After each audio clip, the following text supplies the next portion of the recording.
السلام علیکم ورحمت الله وبرکاته و جنت المقام و دغه سلارام یارانو ښه یاست خیرت ته قرار ده دغه یوه واقعه پیښه شوې ده غزني په ولایت کې د ګیرو په ولسوالۍ کې د مساخېلو په کلي کې دا د یارو یو زوی و لال محمد نومېده هغو دوه ودونه کړي وو بیا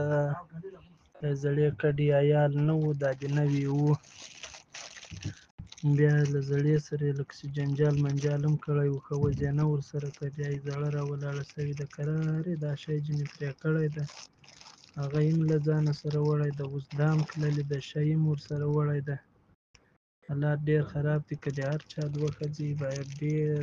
یا ځان ته ځای ورته جوړ کړي یا ښه ګزاره وکړي باید ډېر هوښیار واوسي هغه سړی باید د ورځې ویده شي د شپې خوب ونه کړي دغه بیچاره یې اوس داسې کړی اوس د غزني په شفاخانه کې د ملکي شفاخانه کې